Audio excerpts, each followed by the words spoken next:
Baik, sebelumnya perkenalkan, nama saya Dian Pratiwi. Saya merupakan mahasiswa aktif di program studi Teknik Kimia Universitas Internasional Semen Indonesia dengan NIM 2031910019.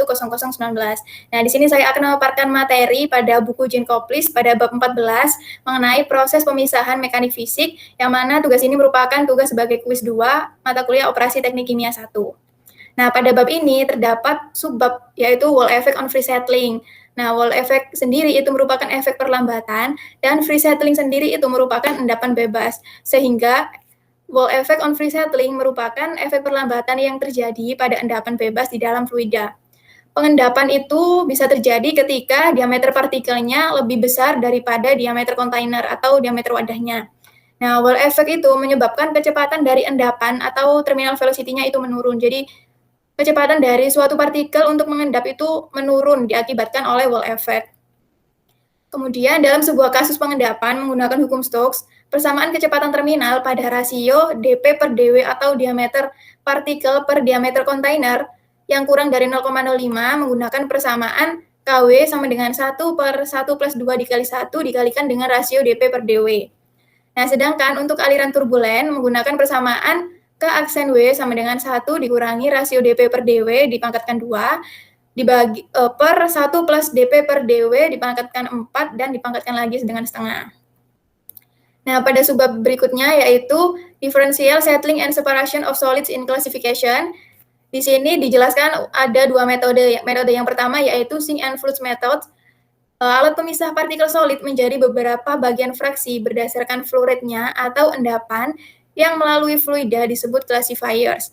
Nah, pada metode sink and fluid ini, larutan yang digunakan memiliki densitas menengah antara densitas material yang tinggi dan densitas material yang rendah. Di dalam larutan ini, partikel yang memiliki densitas yang berat atau tinggi tidak akan mengapung tapi mengendap, begitu juga sebaliknya. Nah, metode ini bergantung pada ukuran partikel dan densitas dari partikel tersebut. Liquid yang digunakan harus memiliki densitas yang lebih besar dari air. Sebagai contoh, pseudoliquid yang terdiri dari suspensi dalam air dari material solid yang sangat baik dengan spesifik gravitasi yang tinggi, seperti galena dengan spesifik gravitasi sebesar 7,5 dan magnet dengan spesifik gravitasi sebesar 5,17. Kemudian metode yang kedua yaitu differential settling methods, yang mana differential settling methods merupakan pemisahan partikel solid menjadi beberapa fraksi ukuran berdasarkan kecepatan endapan. Nah, pada metode ini, densitas media yang digunakan itu harus kurang dari dua substansi yang dipisahkan. Berbeda dengan metode sebelumnya, pada metode ini, liquid dengan densitas ringan hingga berat akan mengendap di media. Nah, kekurangan pada metode ini, jika pada material yang ringan dan berat memiliki range partikel yang kecil, partikel yang berat akan mengendap bersamaan dengan partikel yang ringan pada kecepatan terminal yang sama. Nah, misalkan jika dipertimbangkan dua material, terdapat material dengan densitas tinggi, yaitu material A seperti galena dengan spesifik gravitasi 7,5, dengan material yang memiliki densitas rendah, misalkan material B seperti quartz dengan spesifik gravitasi 2,65. Persamaannya bisa digunakan persamaan berikut, yaitu kecepatan terminal partikel A sama dengan 4 dikali densitas partikel A dikurangi densitas media dikali gravitasi dikali diameter partikel A per 3 dikali koefisien perlambatan dari partikel A dikali densitas dari media dipangkatkan dengan setengah. Untuk kecepatan terminal pada partikel B juga sama persamaannya. Kemudian untuk partikel dengan kecepatan pengendapan yang sama digunakan persamaan, yaitu densitas partikel A dikurangi densitas dari media dikalikan dengan diameter partikel A per densitas dari media dikali koefisien perlambatan partikel A disamadengankan dengan densitas partikel B dikurangi densitas dari media dikalikan diameter partikel B per densitas dari media dikali koefisien perlambatan partikel B. Jadi partikel A ini disamadengankan dengan partikel B. Kemudian untuk persamaan selanjutnya yaitu diameter partikel A per diameter partikel B sama dengan densitas partikel B dikurangi densitas dari media dikalikan dengan koefisien perlambatan partikel A per densitas partikel A dikurangi densitas media dikalikan dengan koefisien perlambatan partikel B.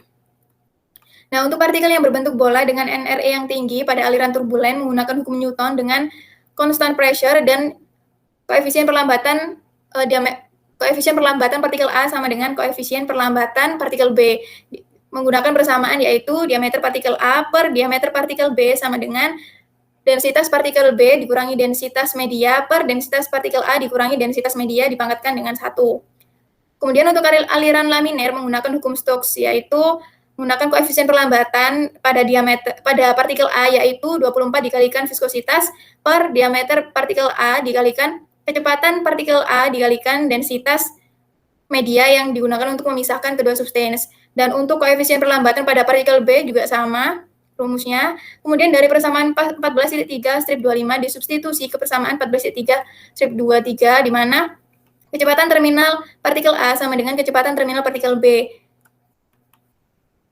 Kemudian untuk aliran transisi di antara laminer dan turbulen digunakan persamaan diameter partikel A per diameter partikel B sama dengan densitas dari partikel B dikurangi densitas media per densitas partikel A dikurangi dari densitas media dipangkatkan N.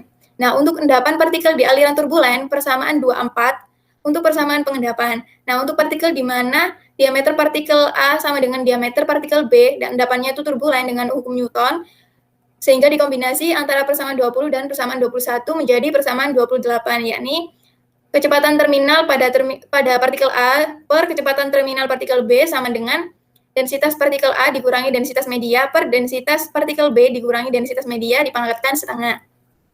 Nah, jika kedua partikel A dan B mengendap di media yang sama, maka persamaan 14.3/24 yang atas ini dan persamaan 14.3/28 yang bawah ini dapat digunakan untuk mencari hubungan antara kecepatan dan diameter partikel A dan partikel B pada grafik di bawah ini. Nah, pada grafik ini diasumsikan partikel dari material A dan B dengan range ukuran dari diameter partikel 1 sampai diameter partikel 4. Jadi hubungan di grafik ini merupakan hubungan diameter partikel dengan kecepatan terminal pada pengendapan. Baik, sekian penjelasan materi dari saya. Semoga teman-teman bisa memahami materi yang telah saya paparkan. Terima kasih. Wassalamualaikum warahmatullahi wabarakatuh.